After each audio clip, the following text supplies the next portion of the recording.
We are live! Hello everyone! We are so excited to be here for episode 2 on air with Fairview. And today, our guest, first of all, I am so happy to see you here, Mrs. Merced, the director of Rehab.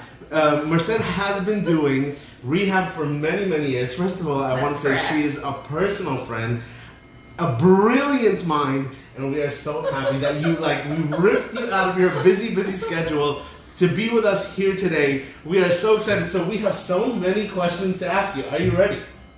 I hope so. All right, let's get started.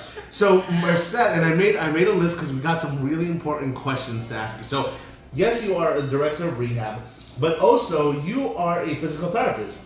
Yes, that's correct. So for those that don't know, because there's a physical therapist, a speech therapist, an occupational therapist. So what exactly does a physical therapist do? Like by technical meaning, it's we restore function. Okay. We maintain the function that we restored, right? And of course, part of that really is you motivate the patients to be able to fully recover. Because sometimes that's where the gap is. When they see the therapist is doing a lot of work for them, at first, they don't believe that they can restore the function, that they can make progress, that they can achieve the goals that they want for themselves and we want for them. So it's not only like a physical therapist, but it's part psychotherapist. And for those that don't know, I'm a psychotherapist as well. But being a physical therapist with them, it's not only doing the physical work, but the mental work as well. Saying, you got this, you could do this. Can you imagine when you lose a function that you have for, forever, and then you lose it, and then there's now the inability to do things, simple things. So you're scared, you're sad, and sometimes you lose the confidence that you can do that again. Wow. So you have to also cover that. And you see that with young adults, with seniors, across the board, with everybody. Across the board. Wow. We have young patients. I worked with very young patients. I work with elderly and very elderly patients. Wow. And we even work with, here at Fairview, we work with different age groups. So we have the young adults, we have the adults, we have our elderly, and we have very elderly. And doing like a simple task, let's say to go, from the couch to the table to have dinner, something like that, that can be very scary. And this is something that you help them with, overcome that fear. Yes. Wow. All right. So first of all, what made you become a physical therapist? To be honest with you, I really want to be an engineer. Okay. And I'm sure you would have made an amazing engineer, that's for sure. Because I like numbers. But my dad told me, he spoke to me. Well, my dad passed away, but he was the one that really told me, I think you want to look at this area or this field, because I don't know how, or I don't exactly remember how he told me, but he told me engineers are for male only. All right, well... Yeah, but because I love my dad so much and I respect him, I just obeyed. And you know what? He's right. He's right, you enjoy the field. Yes. So tell us, what is the one thing you absolutely love about being a physical therapist, and one thing that you love less? I think I really love when I see the patients engage. And once they're engaged, they trust you, and then they allow you to help them. So what would you say is like one way you build that trust with these patients? You really have to be patient. When you work with them, you have to engage them and be patient with them, because at first you will not really get that trust because they already have doubt if they can recover or not. But they come to you for physical therapy, that's already a step for you that you are ahead of the game, because they trust they decide to come to therapy. So now you just have to make sure that that trust is developed more.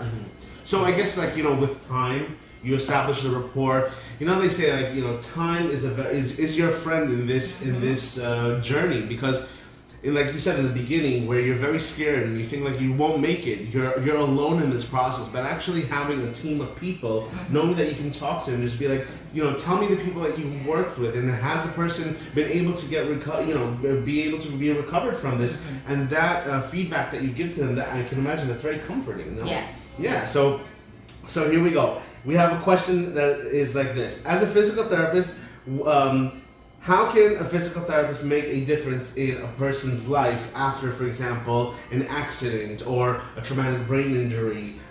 So let us know. They don't, I think they remember you forever. Oh, wow. Yeah, they remember you forever. That, of course, we don't wish that for any individual, but when something happens to them again, they go back to you.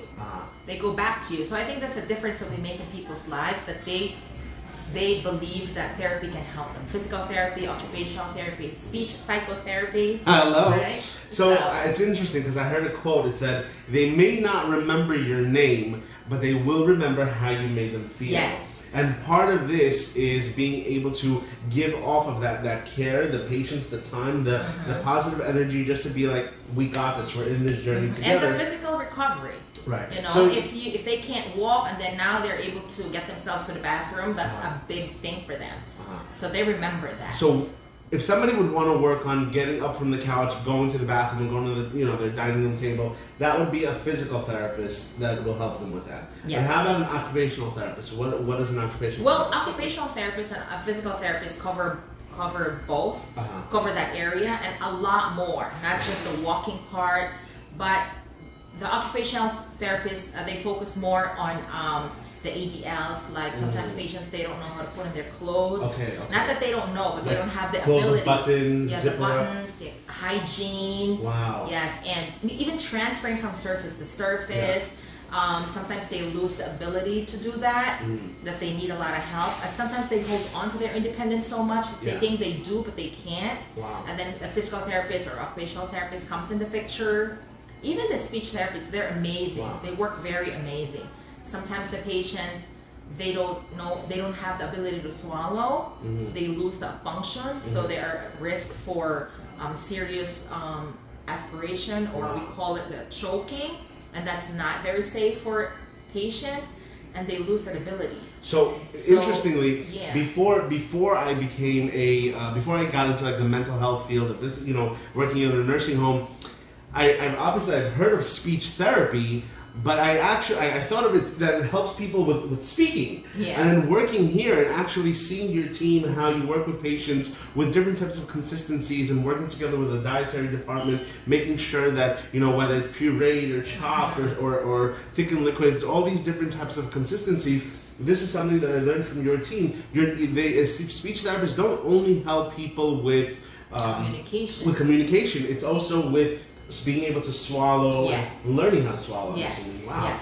All but right. they cover a lot of parts, but I think because they cover also cognition. But I think the best person I would recommend for you to speak to. We are so excited that we're gonna be having a lot more very, very interesting guests. Also, people part of your team that's gonna share with us, what they do the day to day. Now, question like this: is physical therapy painful?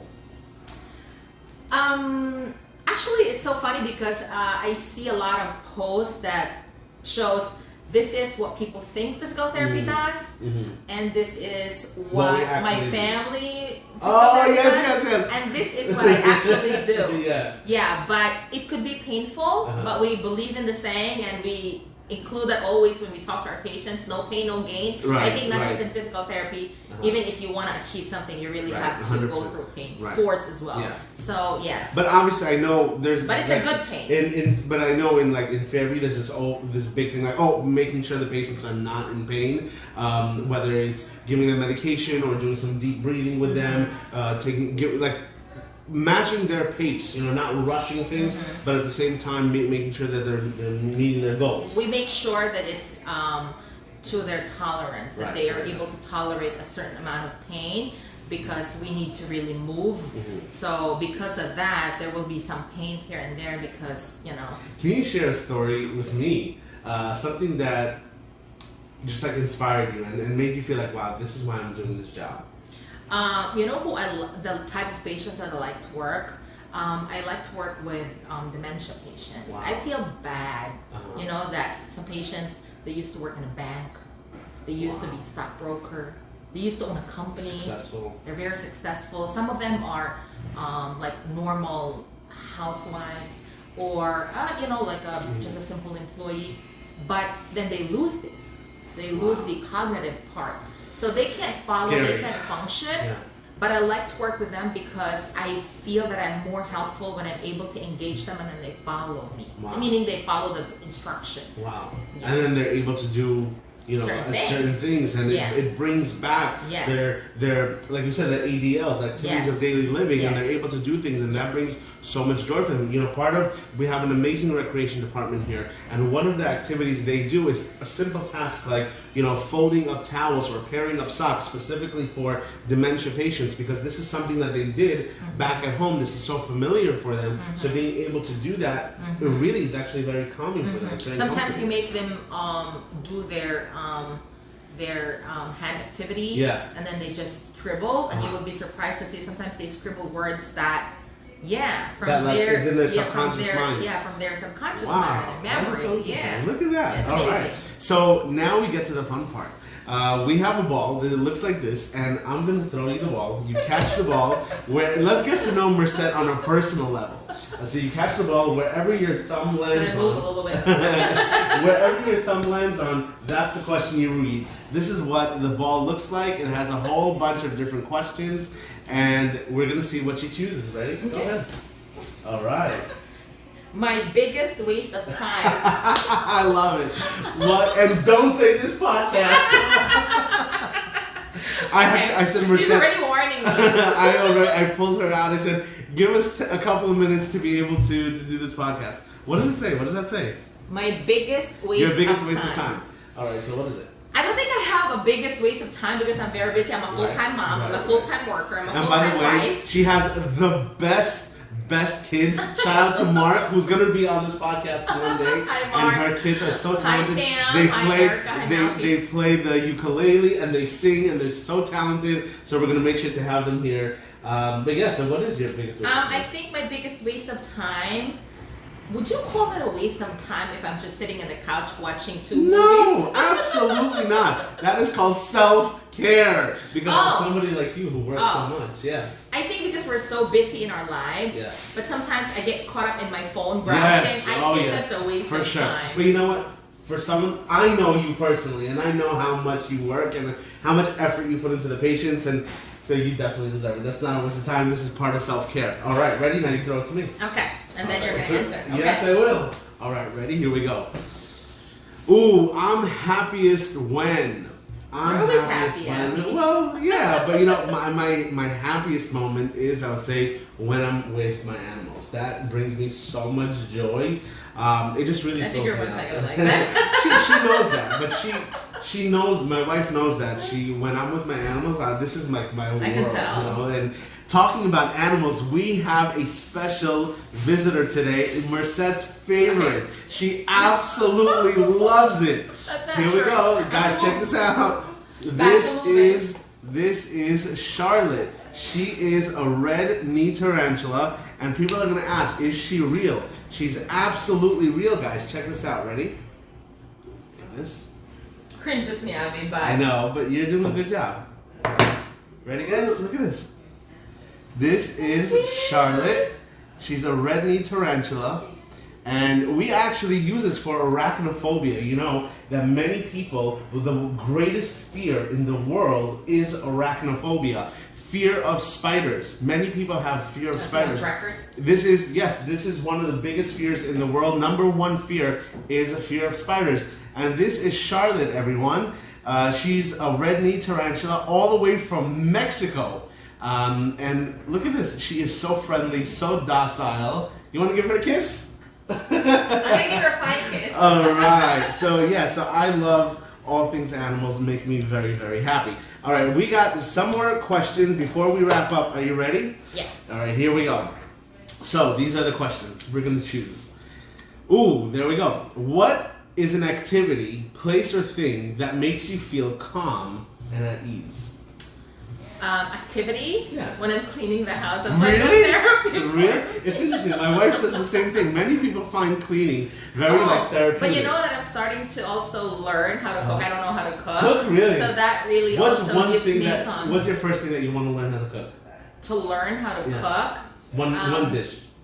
I think, maybe what do you call that? My husband likes that. It's Sloppy Joe. Sloppy Joe? Oh, really?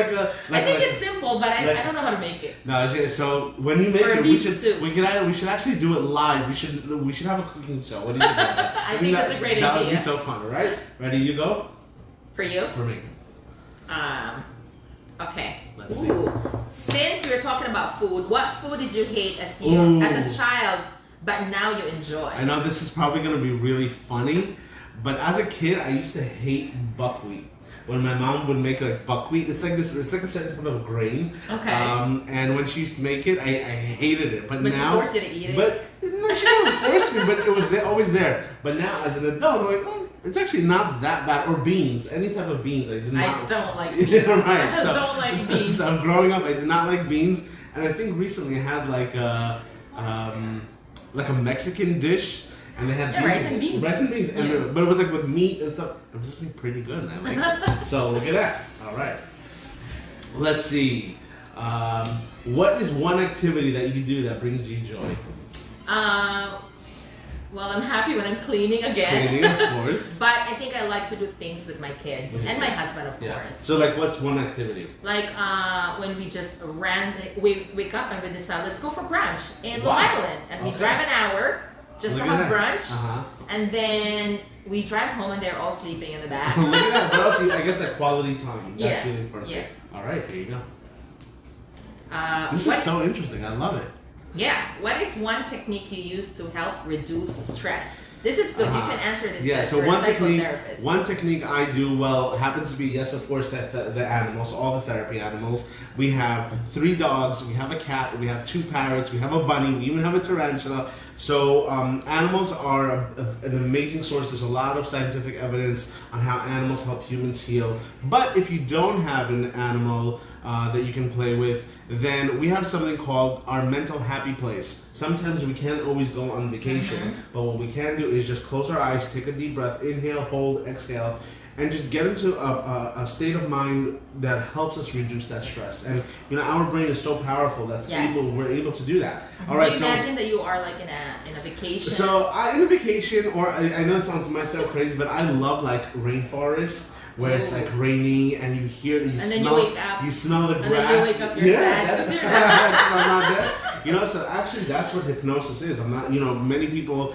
when you get hypnotized, you get into this like state of mind that's very calming and soothing. So it's even for that one moment that reduces the stress. We're going to have one last question for you. Are you ready? Yes. How do you define success? Success. Yeah. I think for me, at this point in my life and my state of mind is, for me personally, success for me is seeing my kids successful. Wow. Yeah, I'm a very hands-on mom, and sometimes I'm too hands-on. They don't like it. You're the best. Again, shout out to Mark. You are the best mom ever. You're the best.